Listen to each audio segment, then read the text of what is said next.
पैदा हुआ तब से पटेल के घर में भी बड़ा बड़ा हूं,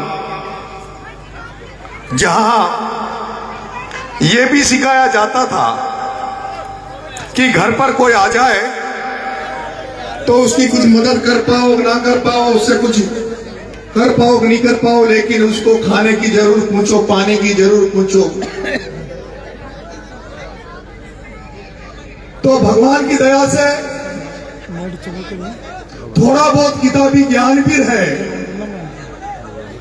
और जिस पृष्ठभूमि से आया हूं, जिस परिवार में पैदा हुआ हूं, और जिस जनता के बीच में घूमता हूं सुबह से लेकर रात तक, शाम तक, उस जनता से जो अनुभव मिलता है, मुझे ऐसा लगता है कि वो अनुभव किताबों में भी कम पड़ जाता जो अनुभव जनता के बीच में मिलता है।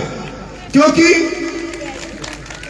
ऐसा नहीं था रामायण काल में, महाभारत काल में, रामायण काल में, महाभारत काल में, वैदिक काल में हमें तो किताबें पढ़ने का अधिकार था नहीं, ग्रंथ पढ़ने का किताबी ज्ञान हमारे पास था नहीं। फिर केवल ऐसा तो नहीं है कि जिनके पास पढ़ने का ज्ञान था, जिनको पढ़ने का अधिकार था, और जिस तरह से मनुस्मृति में कहा, रामायण में भी कहा कि अगर कोई शूद्र, पिछड़ा, आदिवासी भी मान लो, शूद्र का मतलब यह था, उस शूद्र में केवल दलित नहीं होता, उस शब्द में, शूद्र शब्द में सभी प्रताड़ित थे। क्योंकि शूद्र के अलावा तो एक तो क्षत्रिय था, एक ब्राह्मण था, एक वैश्य था, तो बाकी जो माली थे, खाती थे, जांगीर थे, धोबी थे, जाट थे, गुजर थे, मीरा थे, लोधा थे, ये सारे उस टाइम पर शूद्र थे, और इन सभी को कोई भी पढ़ने का अधिकार नहीं था। अगर कोई पढ़ता तो उसके, ये कहा गया है कि उसके कान में शीशा डाल दो। लेकिन जब किताबी ज्ञान पढ़ने का अधिकार नहीं था, पढ़ते नहीं थे, उसके बावजूद भी तो हमारे लोगों ने राज कैसे कर लिया, कैसे गोंदा ने बूंदी पे राज कर लिया, कैसे उन्होंने इतिहास लिख दिए। उनको अपना अनुभव था, उनकी अपनी लेखनी थी। हम लोग जब राजनीति में है तो हमें बेरुपया बनना पड़ता है। क्या बनना पड़ता है? बेरुपया। गंगा साई जी, सुबह जब मैं निकलता हूं, अगर किसी ने कहा कि साहब मारो जन्मदिन से मारो केक काटनो छे, तो पहली बार केक काटवा चल जाओ। वहां हंसा खुशा चेहरा पे मौज मस्ती को तो फोटो आओ छे। फिर कोई ने कहती कि मारे एनिवर्सरी छे, जब बूढ़ा बूढ़ा भी एनिवर्सरी मनाओ छे, डोगरा डोगरी बूढ़ा हो जाओ छे, जब भी दूसरी शादियां करवा ला के, 10वीं, अब हमारी 10वीं शादी छे, अब तो 11वीं शादी छे, फिर वहां में जावा जा तो पहुंचे बन जाओ जा। और फिर 3-4 बजे का लगभग सूचना होगी कोई की मौत होगी, कोई का गमी में जानो छे, तो जब मौत में जाओ जा, गमी में जाओ जा, तो वहां थोड़ा सा आंसू ले आओ जा, मोटा पैसा लागे छे, जैसे ऊपर घर में ना, मारे घर में डेथ हो गई, तो वहां तो बेरुपया जा। जैसी हवा चाले छे उसको तो आयु दे रहे जा, जैसी किसान कहीं करे छे, जैसी हवा चाले छे उसे तो आयु देनी पड़े छे। हवा कटी चाल रही है उस हिसाब से बरसावा। तो हम तो राजनीति में हैं, और राजनीति में जिसे हम हाईकोर्ट में लगा, जिसे कहीं कहीं ऐसे जुगाड़ में लोगों को भाई इनके माध्यम से सत्ता में चल जावा, वही रास्ता अपना की कोशिश करा जा। और फिर दुर्भाग्य की बात, गंगा साई जी, ऐसी बात है कि ये तो आदरणीय रामनाथ जी मीणा थे, ये तो आदरणीय रामनाथ जी मीणा थे, जिनको हड़ौती में बैठे सभी धन्ना सेठों ने, पूंजीपतियों ने, यहाँ के राजनीतिज्ञों ने, और राजस्थान की बैठी हुई राजनीति में भी जिनको रोकने के लिए शुरू से प्रयास हुआ, अंतिम समय तक उनको राजनीतिक हत्या करने के लिए प्रयास होते रहे। राजस्थान में कांग्रेस में बैठे हुए मुख्यमंत्रियों ने भी रामनारायण की राजनीतिक हत्या करने का प्रयास किया, लेकिन रामनारायण जी की सूझबूझ थी, जो ये बीच रास्ते से जाके कहीं कहीं से टिकट लेके आ जाते थे, कोटा जैसी जनरल सीट पे सांसद बन जाते थे। ये इनकी सूझबूझ थी, ये इनकी सूझबूझ थी कि अशोक जी गहलोत साहब इनके खिलाफ है, फिर भी मदेना जी और उनको साथ लेकर किसान के नाम पर, किसान राजनीति के नाम पर ये जनरल सीटों पे बार बार चुनाव लड़े, बार बार जीते। लेकिन दुर्भाग्य था कि जिस हाड़ौती में फिर आपकी संख्या उतनी कोई ना जितनी आपने सोचा था ना कि अपन उदयपुर बांसवाड़ा डूंगरपुर में चल जावा, तो वहां उदयपुर बांसवाड़ा डूंगरपुर में एक सीट पर लाख लाख सवा लाख आदिवासी है, एक सीट पर लाख लाख आदिवासी है। अरे जब राजपा पार्टी बनी और राजपा को जब हेलीकॉप्टर हुआ ना, जब मातुमाई मुख्यमंत्री बना, सपना में देखा जाएगा अब तो मुख्यमंत्री बनेगा, अपने मुख्यमंत्री रहेगा, सारो राज अपने पास ही रहेगा। लेकिन काहे हुए आपने तो ना पूर्वी राजस्थान में, जहाँ टोडा भीम में, लालसोट में, आपके सपोटा में, राजगढ़ में, गंगापुर में, जहाँ एक विधानसभा में सवा लाख वोट है, कितना वोट है? सवा लाख। और फिर भी कहीं हुई हो जहाँ सवा लाख वोट क्या पूरा ख्वाब देख लिया, सपना देख लिया कि मुख्यमंत्री बनवाना चाहे, फिर भी सीट आई 4। कितनी सीट आई? अब मां तो संघर्ष उस जगह कर रहा था। आदरणीय रामनाथ जी, हम लोगों ने तो संघर्ष वहां कर रहे हैं। अब हम अंत में चुनाव लड़वा क्यों साहब? ये वोट कितना था मीनान का?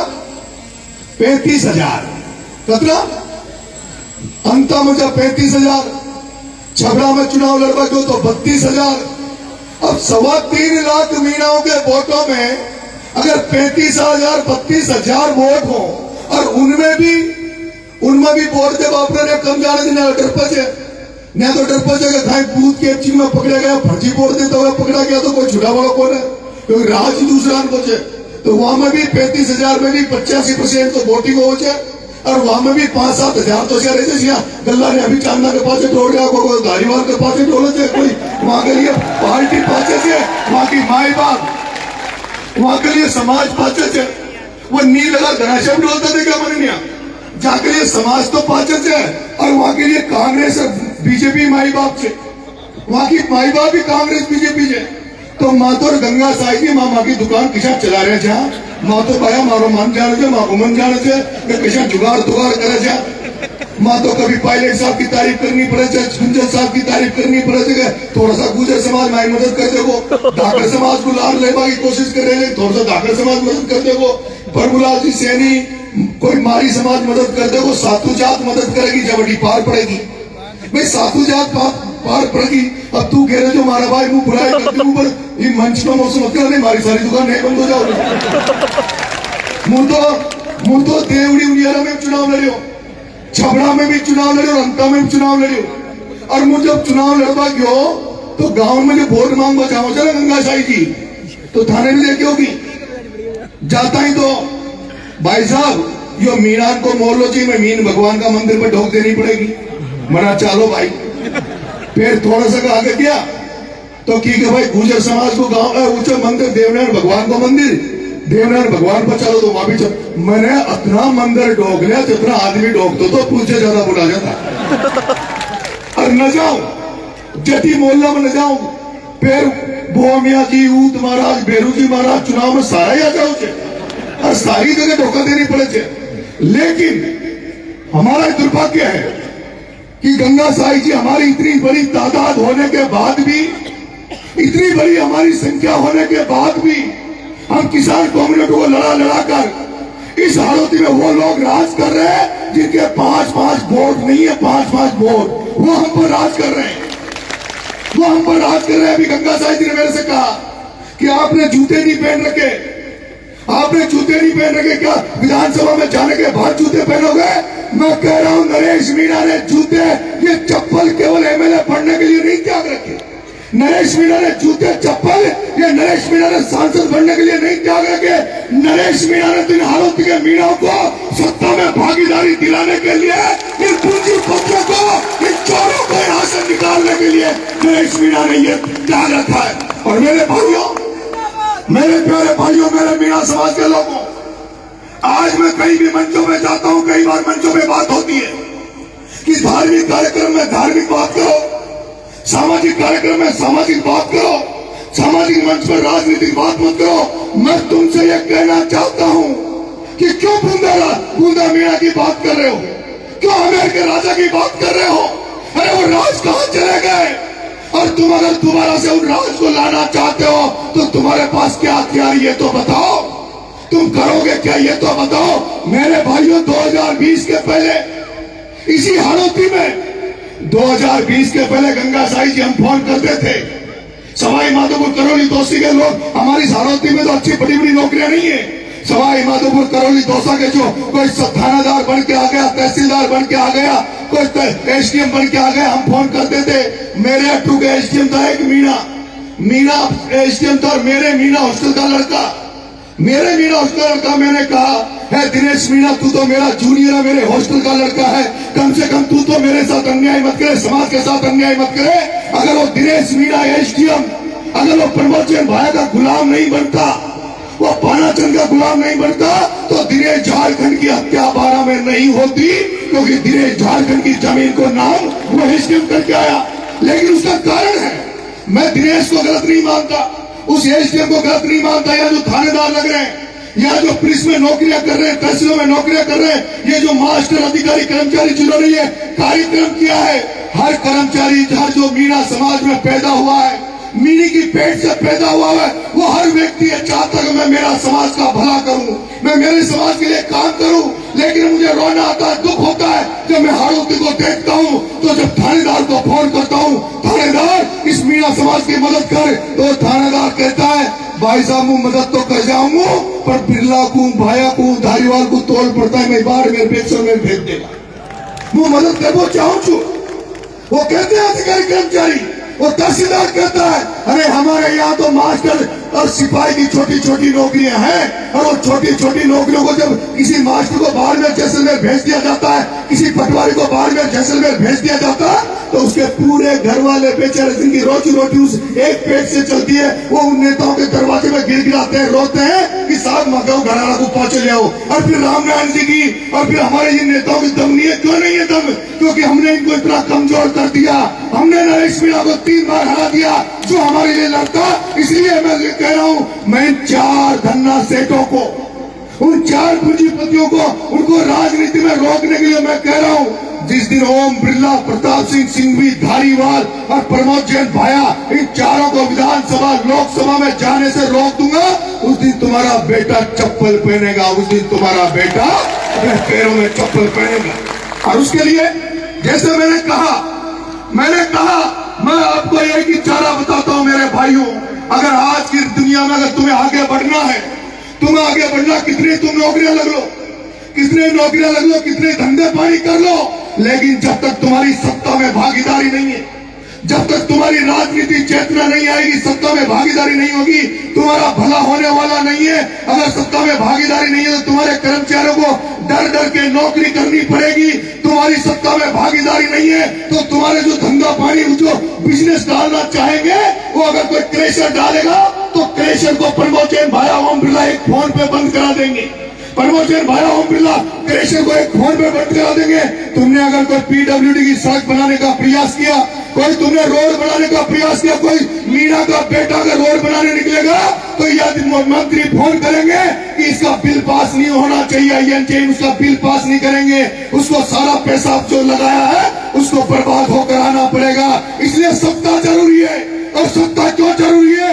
जब वसुंधरा राजे सिंधिया ग्वालियर की महारानी को भी सत्ता चाहिए, जब दिया कुमारी जो राजस्थान की सबसे बड़ी घराने, जयपुर घराने की दिया कुमारी को भी सत्ता के लिए भजनलाल के नीचे बैठना पड़ता हो, तो तुम सत्ता के पीछे क्यों नहीं भाग रहे? जब तक सत्ता तुम्हारे हाथ में नहीं होगी, जब तक कुछ भी बदलाव होने वाला नहीं है, जब तक कोई परिवर्तन नहीं आने वाला है। बात कर रहे हो हॉस्टल की, हॉस्टल समाज यहाँ मेरे दुर्भाग्य की बात है, इतने सारे एमएलए मंत्री बन गए, मुझे दुख होता, मैं कहता हूँ कि आज जयपुर में मीणा हॉस्टल बना, उस मीणा हॉस्टल भी मीणा ने चंदा उगा के बनाया। जहाँ जहाँ हॉस्टल बन रहे, धर्मशालाएं बन रही है, वहाँ समाज चंदा उगाकर उन हॉस्टलों को बना रहा है। अरे मैं पूछना चाहता हूँ, मांडा योजना किस लिए है? वो जनजातिवाद किस लिए है? अगर तुम में ताकत होती, मीणा हो, एसटी के एमएलए एमपी में ताकत होती, तो जनजाति मांडा योजना से हर संभाग में हॉस्टल खुल सकता था, हर तहसील हेडक्वार्टर में हॉस्टल, धर्मशाला खुल सकती थी। लेकिन दम नहीं है ना, दम तो नहीं है। दम इसलिए नहीं है क्योंकि मैं देखता हूँ बीजेपी में तो हमें गांठती नहीं है। और मैं तो पहला आदमी हूँ गंगा साई जिसने कहा 8 महीने जेल में रहने के बाद 32 मुकदमे खाने के बाद जिसके आगे बीजेपी थाली लेकर बैठी है, थाली लेकर, और बीजेपी कहती है, भजन लाल जी कहते हैं, पूरी बीजेपी कहते हैं, नरेश मीणा आज हम तुझे किरोड़ी लाल जी की जगह देना चाहते हैं। उनका दो स्वार्थ सिद्ध हो रहे हैं, एक तो किरोड़ी लाल को निपटा देंगे नरेश मीणा को बुलाकर, और दूसरा जब नरेश मीणा आ जाएगा तो नरेश मीणा को भी हार्दिक पटेल की तरह बंद कर देंगे, इसकी भी दुकान बंद कर देंगे। कि पहला नरेश मीणा है जिसने अंता में बीजेपी का टिकट ठुकराया, जिसने पहले बार कहा कि मरते दम तक बीजेपी में नहीं जाऊंगा, मरते दम तक भारतीय जनता पार्टी में नहीं जाऊंगा। अरे जब मैं बोलता हूं कि भारतीय जनता पार्टी में नहीं जाऊंगा, उसके पीछे गंगा साई जी एक ही तर्क है, क्योंकि उस भारतीय जनता पार्टी को मैं अच्छी तरह जानता हूं, जो भारतीय जनता पार्टी सोते समय, जागते समय इस दलित भाइयों को, आदिवासी भाइयों को कुचलना चाहती है, बर्बाद करना चाहती है। उस सोच को मैं जानता हूं, इसलिए बीजेपी में नहीं जाना चाहता। लेकिन राजनीति में हूं तो कांग्रेस को देख रहा हूं, कांग्रेस को देख रहा हूं, उस कांग्रेस को, इस कांग्रेस में कोटा जैसी जनरल सीट पर एक सांसद रामनारायण मीणा के होने के बावजूद भी, 5-7 बार जनरल सीटों पर एमएलए होने के बावजूद भी एक बार भी रामनारायण जी को वो होता राजनीति में नहीं दिया कांग्रेस में, जो रामनारायण जी को मिलना चाहिए था, जो शांति धारीवाल को मंत्री बन सकता है, परमाचंद भाया मंत्री बन सकता है, जिनके 5 वोट नहीं उन जैनों के, जिन्होंने 5 वोट कांग्रेस को नहीं देते। धारीवाल की जाति कितना कांग्रेस को वोट देती है, प्रमोचन भाया की जाति कितना कांग्रेस को वोट देती है, लेकिन धारीवाल गृह मंत्री बने, प्रमोचन भाया खान मंत्री बने, और जनरल सीट पर, सामान्य सीटों पर चुनाव लड़ने वाला रामनारायण मीणा को झुंझुना मिले तो वो कांग्रेस किस काम की मेरे भाइयों, और कांग्रेस किस काम की। अरे दुख होता है मेरे मीणा भाइयों, दुख होता है जिस कांग्रेस, जो मरी हुई कांग्रेस है, जो मरी हुई कांग्रेस है, अगर वो जिंदा है तो एसटी एससी माइनॉरिटी के वोटों में, वो हमारे वोटों से जिंदा है, वो सांसें ले रही है तो हमारे वोटों से ले रही है। लेकिन समझने की बात यह है कि पिछली बार अशोक गहलोत की सरकार में 6 एमएलए था, कितना 6, अरे मेरे मीणा भाइयों, एक जाति के 6 एमएलए थे। तुम्हें नाम बता रहा हूं, प्रमोद भाया जाति से बढ़िया था, जाति से बढ़िया था, कितना बढ़िया समाज कांग्रेस को वोट देता, ये तुम देख लेना। वो प्रमोद जैन भाया जो जाति से बढ़िया था। फिर आ जाओ कोटा में शांति धारीवाल, वो जाति से बढ़िया था, वो शांति धारीवाल जाति से बढ़िया था। अरे फिर चले जाओ संयम लोढ़ा, वो संयम लोढ़ा जाति से बढ़िया था। उधर चले जाओ तो सुभाष गर्ग वो जाति से बढ़िया था। वो रोहित बोरा जो जाति से बढ़िया था, वो सुरेश मोदी जो जाति से बढ़िया था। अरे मेरे मीणा भाइयों, वोट तो 95% कांग्रेस को हम दे, लाखों की संख्या में दे, और जो बढ़िया समाज, जैन समाज कितना वोट कांग्रेस को देता है, उसके बावजूद भी टोटल कुल मिला के 6 एमएलए थे, 6 और 6 का 6 मंत्री, 6 के 6 कांग्रेस में मंत्री थे। और हमारे 33 मीणा एमएलए, 33 मीणा एमएलए में तो 3-4 मंत्री, और वो 6 बाणिया एमएलए था, 6 का 6 मंत्री बनाया था अशोक गहलोत। मेरे को दुख होता है इस बात का, मुझे दुख होता है। मैं चाहता था छबड़ा से चुनाव लड़ लिया, छबड़ा चुनाव लड़ा तो मैं जब घातला नेताओं के पास वो कहते थे कि नरेश छबड़ा टिकट दे देंगे, छबड़ा में तैयारी कर, मैं कहता था नहीं, मुझे तो देवली उनियारा में भी चाहिए, मुझे तो अंतर में भी चाहिए, मुझे तो लालचौक में होगा तो वहां भी चाहिए, मुझे दौसा में होगा तो वहां भी चाहिए, मुझे राजगढ़ में होगा तो वहां भी चाहिए। वो पूछते थे तेरा जिला 12 है तो 12 महीने इधर उधर क्यों घूम रहा है? मैं पूछता हूँ क्या अशोक गहलोत घूम सकता है, पायलट साहब घूम सकते हैं, डोटासरा घूम सकता है, तो मीणा का बेटा राजस्थान की राजनीति में क्यों नहीं घूम सकता? राजस्थान की राजनीति में अरे जितने वोट तुम्हारे हैं, जितने वोट तुम्हारे हैं उतने वोट मेरे भी हैं, जितने वोट तुम्हारे हैं उतने वोट मेरे भी हैं। 13% संख्या हमारी राजस्थान में, 13% संख्या। लेकिन दुर्भाग्य की बात है जो लोग हमारे सांसद बने मीणाओं में, उन मीणाओं में जो सांसद बने वो भी दूसरे की दरी उठा रहे थे। उन्होंने कभी भी इतनी औकात नहीं किसी मीणा नेता की मैं देख रहा हूं जो खुद का टिकट दिला दे और बगल वाले का टिकट दिला दे। लेकिन तुम्हारे बेटे ने हिम्मत करी, तुम्हारे बेटे ने हिम्मत करी, 3 जगह चुनाव लड़ लिया। और मैं आपसे कह रहा हूं 2028 में जब परिणाम आएगा इन चुनाव का, इन तीनों चुनाव का 2028 में परिणाम आएगा, तब तुम कहोगे कि वाकई में नरेश मीणा ने हाड़ौती को जगा दिया, हाड़ौती में क्रांति ला दी, नरेश मीणा ने हाड़ौती में पीली लुगड़ी का परचम फहरा दिया, नरेश मीणा ने दोहरे तौलिए को हाड़ौती में भी घुमा दिया। जिस हाड़ौती में कोई पूछ नहीं रहा था, उस हाड़ौती में नरेश मीणा ने परचम फहरा दिया। लेकिन मेरे भाइयों, आपको भरोसा और विश्वास करना पड़ेगा। आपको भरोसा और विश्वास करना पड़ेगा। विश्वास दे रहा हूं, ऐसा कोई कदम नहीं उठाऊंगा, ऐसा कोई काम नहीं करूंगा जिससे मेरा समाज कमजोर हो जाए, मेरा वर्ग कमजोर हो जाए, मेरा किसान कौम कमजोर हो जाए। ऐसा काम नरेश मीणा ये नहीं करेगा। लेकिन नरेश मीणा को, क्योंकि मैं जानता हूं पूरा मीणा समाज चाहता कि नरेश मीणा कांग्रेस में चला जाए। अरे मैं कल ही कांग्रेस में चला जाऊंगा, कल चला जाऊंगा कल। लेकिन कल कम से कम राहुल गांधी बिठाकर मुझे बगल में ये तो कहे कि बता नरेश तेरे 8-10 टिकट कौन कौन से देने हैं, बता नरेश तेरे 8-10 टिकट कौन कौन से देने हैं।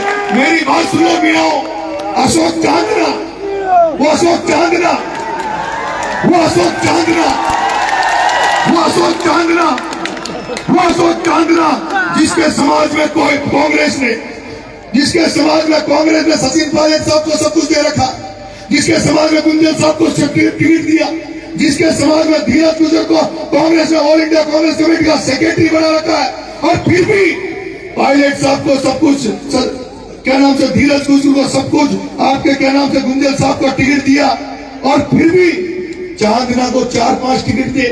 सीएल प्रेमी को टिकट चांदना का कोठा में, बानू को टिकट सांगोदारा को चांदना का कोठा में, पीपलदा में रामनाथ जी को टिकट काट, चेतन को टिकट चांदना का कोठा में, एक और 2-4 और बताया, और राखी गौतम को टिकट चांदना का कोठा में। तो सारा एक कोठो इनको दे देगा तो महाकली भी तो कोठो छोड़ो रे भाई, तो हमारे दिन भर जिंदगी भर तक टिकट ही मांगता रहेगा क्या हम तुम्हारे जिंदगी भर टिकट ही मांगते रहेंगे। इसलिए मैं कह रहा हूँ राजस्थान की राजनीति में सीख के आया हूँ, छात्र राजनीति में सीख के आया हूँ। राजनीतिक सत्र का अनुभव नरेश मीणा के पास है, कमजोर मत मानना। 2028 में चौकड़ी घुमा दूंगा, चौकड़ी। अगर तुम्हारा साथ रहा ना तो चौकड़ी घुमा दूंगा। 2028 के बावजूद चर्चा चलने लगी ना, पहली बार चर्चा चल रही है कांग्रेस में, तो बीजेपी में तो फिर भी चर्चा चल रही है, किशोर विजय जैसे भी है। लेकिन डॉक्टर साहब कम से कम आदरणीय रामनाथ जी, उन्होंने एक काम पॉलिटिक्स में यह किया कि उन्होंने कम से कम 5-10 लोगों को बीजेपी में टिकट दिलवा देते हैं और उनकी दुकान चलती है। और बीजेपी को जब चुनाव हो चले तो आधा 10-20-50 लोग तो टिकट मांग बना डॉक्टर साहब का बंगला पे भी जाओ छे, 10-20 आदमी तो डॉक्टर साहब का बंगला पे भी जाओ छे। और आज राजस्थान यूनिवर्सिटी में चुनाव हो जावा दो, राजस्थान विश्वविद्यालय में चुनाव हो जाने दो। कोई भी जाति का व्यक्ति चुनाव लड़े, कोई भी वर्ग विशेष का व्यक्ति चुनाव लड़े, लेकिन नरेश मीणा के पास मदद मांगने जरूर आता है। मैं चाहता हूं तुम्हारा आशीर्वाद रहा तो 2028 में राहुल गांधी हेरोगो को, नरेश खामलो को ये नया जो मुख्यमंत्री का सपना देख रहे थे ना भाई, ये जो नया मुख्यमंत्री का ख्वाब देख रहे, सपना देख रहे थे कि मुख्यमंत्री बन जाऊंगा, मुख्यमंत्री बन जाऊंगा। अरे मुख्यमंत्री तो ये आदिवासी चाहो बचे बनोगो, ये आदिवासी समाज, ये मीणा समाज चाहेगा तब मुख्यमंत्री बनेगा। अगर तुमने नाटक नौटंकी करने की जरूरत करी, कांग्रेस ने इधर उधर की समझने की कोशिश करी, तो ये मीणा समाज वही समाज है जिसने कांग्रेस को 21 में ला दिया, 21 में 15 में 21 में ला दिया था। इसलिए मेरे भाइयों में बीएसएस बना रहा हूं, भगत सिंह सेना बना रहा हूं, इसके मेंबर बनना, सब लोग इससे जुड़ना। अभी तो केवल 2028 तक तो अंधविश्वास करके ये मत पूछो नरेश तू क्या करेगा। अगर नरेश को लगेगा कि सत्ता का दरवाजा चंद्रशेखर आजाद की पार्टी से गुजरेगा तो नरेश मीणा उधर गुजर जाएगा। अगर नरेश मीणा को लगेगा कि सत्ता की चाबी हनुमान बेनीवाल की पार्टी से निकलेगी तो नरेश मीणा उधर चला जाएगा। अगर नरेश मीणा को लगेगा राजकुमार रौत की पार्टी से सत्ता की चाबी मिलेगी तो उधर चला जाऊंगा। नरेश मीणा सत्ता की चाबी ढूंढ रहा है, राजधानी में घुसने की चाबी ढूंढ रहा है, और केवल अकेले के नहीं। अरे मैं जो रास्ते बना रहा हूं, मैंने अंत में कहा था आदरणीय रामनाथ जी, मैंने भटवाड़ा के रामचंद्र जी से कहा था कि नरेश मीणा के पास जगह है, नरेश मीणा लड़ देगा। मैं तो तुम्हारे लिए रास्ते खोल रहा हूं, तुम्हारे आने वाली पीढ़ियों के लिए जगह बना रहा हूं। अरे हमारा भाई इंडो लिखाओ, सीट मात तो वोट मत दो, था कोई खड़ो कर लियो, कम से कम गिनती तो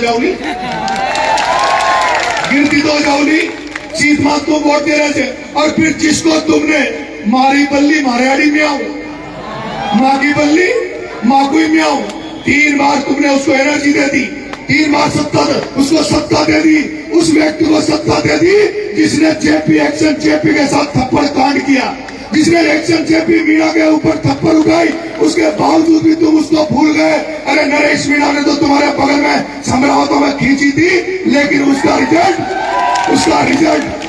रिजल्ट वहां के जो उसके वर्ग के लोग थे उन्होंने तुरंत मुझे निपटा दिया, 15,000 वोट मारा। और आप अगर थप्पड़ न पड़ती, लेकिन था मीणा हो ताकत चाहिए रेप तो भी पड़े एक्शन के तब भी थाने काय न करो। और जीतू थाने अगर कोई इलाज न कर दो, अगर वो कोई इलाज था UTM की कर देता ना पिछली बार, तो मैं हरामान करना चाहता। अगर था वो एक्शन जेपी मीणा के साथ उसने जब कांड किया, उसका इलाज तुम यहाँ कर देते तो वो मुझे हराने नहीं जाता, वो म्याऊं म्याऊं करता। लेकिन तुमने गलती कर दी और जिसका परिणाम यह हुआ कि वो मुझे हराने गया। मैं कल परसों उसका इंटरव्यू पढ़ रहा था, कह रहा था मैं तो कांग्रेस में जिम्मेदारी दीजिए, मैं तो ईमानदारी से कांग्रेस को काम करे छू। अगर मारा बाप तोसू बड़ो तो धारीवाल चो, तोसू बड़ो शांति धारीवाल चो, तोसू बड़ो रामनाथ जी मीणा बैठा छे, तोसू बड़ो प्रहलाद गुंजल बैठो छे। तारी दुकान में सामान खाई छे, तारी दुकान तो यहाँ सु चाल रही है, गुंजल साहब की गाड़ी वालों की आगे दुकान तोसू बड़ी है। लेकिन मारा भाइयों परमोचन भाइयों केवल इकाई पांव पकड़ बनायो, ई चोल्डा के गोड़े लायो। परमोचन भाइयों चारों में डोलियो, परमोचन भाइयों चारों में डोलियो। कि जो नरेश मीणा ने जो किसान एकता करी है, नरेश मीणा ने जो किसानों में सामंजस्य बिठा रहा है, आपने सुना होगा पहली बार ऐसा हुआ है कि एक मीणा के बेटे को धाकर समाज ने भरपूर आशीर्वाद दिया था, धाकर समाज ने मुझे प्यार दिया था। मैं उस तरह की राजनीति कर रहा हूँ गंगा साई जी, जहाँ मुझे 22,000 मीणाओं के अलावा मुझे 27-28,000 वोट दूसरी समाजों ने दिए, दूसरी जातियों ने दिए। वो तो दुर्भाग्य था कि जिससे हमने सामंजस्य बनाया, ये इंदौली वाला अगर वहां नहीं जाता तो भाया तो घर से नहीं निकल रहा था, उसको तो हिम्मत नहीं हो रही थी। लेकिन क्या करें, मन का ईशु अगर आमने सामने हो जाओ तो फालतू में गांधो प्रजा को नटा जो 2008 में गांधो मिटियो, वो तो बड़ी मुश्किल से तुम्हारे गांधो मेट रही, दोनों एक जगह बैठाए भाई। माने तो कोशिश करी गुजर मीणा एक हो जाओ, पायलट साहब कला रहे, गुंजल साहब कला रहे, ये बात के लिए तो कला रहे जो कि भाई गुजर मीणा एक जगह हो जाओ, सामंजस्य से बने रहे। पर ये चोल टोकाई जाएगा गुजर मीणा की काई ताकत से, ये तो बाया के पाछे घुस गयो, बाया कला रहे क्यों, कभी बिरला कला रहे, कभी भाया कला रहे। लेकिन मेरे भाइयों आपको जागने की जरूरत है, आपको जागने की जरूरत है और राजनीतिक चेतना लाने की जरूरत है। अगर आपने हारोती में राजनीतिक चेतना आपके आ गई तो मैं आपको विश्वास दिलाता हूं, गारंटी दे रहा हूं कि 2028 में जो आपकी तत्व बड़ो दुर्भाग्य से एक मीणो गलती से एमएलए बन गयो अंता में, काई एक मीणो एमएलए बन गयो अंता में। पूरे हिंदुस्तान में पहला उदाहरण है, पूरे हिंदुस्तान में पहला उदाहरण है कि सत्ताधारी पार्टी का एमएलए जेल में पड़ा है। सत्ताधारी पार्टी का एमएलए कंवरलाल मीणा झालावाड़ की जेल में पड़ा है। अरे झालावाड़ की जेल में कंवरलाल को परमोचन भाया की औकात नहीं थी भेजने की, उस ओम बिरला ने भेजा, लोकसभा स्पीकर ओम बिरला ने भेजा, क्योंकि उसको उसका भाई एमएलए बनाना था। प्रमोचन भाया उसको उसका भाई एमएलए बनाना था। तो जब प्रमोचन भाया ओम बिरला शांति धारीवाल सिंह भी एक हो सके, जब ये पार्टी को नगाटा पार्टी को न देखे तो आपने कहीं ठीक हो जाए। पार्टी अगर भारत मान सम्मान रखे तो पार्टी को मान सम्मान दो, और पार्टी अगर मान सम्मान न दे तो जूती रखाओ, आप आदमी मजबूत करो। भाई जो दुर्भाग्य की बात है, समाज को कार्यक्रम है वो 2 जिला अध्यक्ष कांग्रेस बीजेपी का वही ना आया, कांग्रेस को जिला अध्यक्ष और बीजेपी को जिला अध्यक्ष दोनों ना आया। और वो गारंटी दे रहे जो राजनीति में है ना, महावीर जी मीणा, रामेश्वर जी मीणा, वो राजनीति में है, कांग्रेस बीजेपी का जिला अध्यक्ष है। फिर 2 दिन बाद लगा नहीं वोटन की जरूरत पड़ गई, टिकट तो ले आओगे, पर वोटन के लिए तो नाक तो यहाँ के आग लग रहा ना। फिर ये पूछेगा जनारा समाज को कार्यक्रम जो जनारा खाचार में हो भाई, जनारा खा मर गया हाँ? समाज से बड़ा कुछ नहीं है, जो जात का नहीं वो बाप का नहीं, जो कास्ट का नहीं वो राष्ट्र का नहीं, और जो मीणा समाज का नहीं वो अपने बाप का नहीं, बाप का नहीं, बाप का नहीं। सबसे पहले समाज है, सबसे पहले समाज है, उसके बाद सारी चीजें। हम सर्व समाज का मान सम्मान करते हैं, और मेरा तो भगवान से मन है, क्योंकि रामनारायण जी हाड़ौती की राजनीति में जिंदा रहे। और जहां तक मुझे हाड़ौती की राजनीति के बारे में पता है, मुझे पता है कि आदरणीय रामनारायण जी की क्योंकि ये किसान घर में पैदा हुए थे और इसलिए से इनकी जाट राजनीति जो थी राजस्थान की वो इनके साथ खड़े रहते थे, वो मदद करते थे। जहां तक मुझे पता है किसान राजनीति के नाम पर ही हम लोग इस सामंजस्य बनाकर इस आरोपी को अपनी मुट्ठी में ले सकते हैं। धाकर समाज भी तैयार हो गया, वो भी समझ गया कि यार 4 महीने पूरी आरोपी पर राज कर रहे थे। गुर्जर समाज भी समझ रहे थे। अब वह कोटा बूंदी का गुर्जर गुंजल साहब चुनाव आ रहे की बात तो थोड़ी भूलिया थे, भूल गया क्या? ना तो गुर्जर समाज भूलियो गुंजल साहब की हार को, और ना सचिन पायलट को मानवाड़ा जानवाड़ा सब भूलिया। यही धारीवाल चुने थे सारा एमएलए को लेकर घर में बैठ गए, मुख्यमंत्री ने बनवा दिया गुर्जर को बैठो। इन सारी बातों को याद रखो, सामंजस्य बना के चलो, सब समावेशी बनो, सब लोगों के साथ लेके चलो और धीरे धीरे क्रांति आते आदरणीय गंगा साई जी हम सब चाहते हैं। आपके जो शब्द है वो हम अच्छी तरह जानते हैं, पर क्रांति धीरे धीरे आओ जाए। माँ का तो रोज ने भाया बुधवार मंगलवार के घर में व्रत रखान से चुका है, पर यहाँ सुखे थे ना व्रत में रखानो तो बाटी को भगवान को मान रही हो। माँ सब जाना था, पर समय आओ धीरे धीरे बदलाव आओगे, पीढ़ी लुगड़ी आवा लागी, दोनों रंगोचो आवा लाग जो समय लागोगे, सब आओगे, सब चीजें होगी। आप सबको बहुत बहुत धन्यवाद। राम राम साहब, मेरा आपसे निवेदन है, मैं आदरणीय रामलाल जी यहाँ बैठे हैं, आदरणीय रामलाल जी यहाँ बैठे हैं, मैं हमेशा जहाँ मिलते हैं मैं इनके पैर छूता हूँ, आशीर्वाद लेता हूँ। चाहे वो भटवाड़ा के रामचरण जी हो, चाहे महावीर जी जिला प्रमुख रहे हो, चाहे भरत जी मारन रहे हो, हमारे समाज के जो सीनियर नेता हैं, वरिष्ठ नेता, इनका हमें हमेशा आशीर्वाद लेते रहना चाहिए। और ये खाएगा भी भूखा कोई ना, हमारी बात सुन लो। रामनारायण जी, महावीर जी, ये जो पुराना आदमी है, यहाँ को तो सम्मान चाहिए। अब हमारा भाई अंकल जी था ना, घोड़ी पे बैठा के अंकल जी की आज उम्र बढ़ गई, हम अंकल जी की उम्र बढ़ गई, यही सम्मान दो। और यही सम्मान देगा तो ये आप को ज्ञान देगा, अनुभव भी देगा, ज्ञान भी देगा। हमारा लखन भी सका होगा भाई।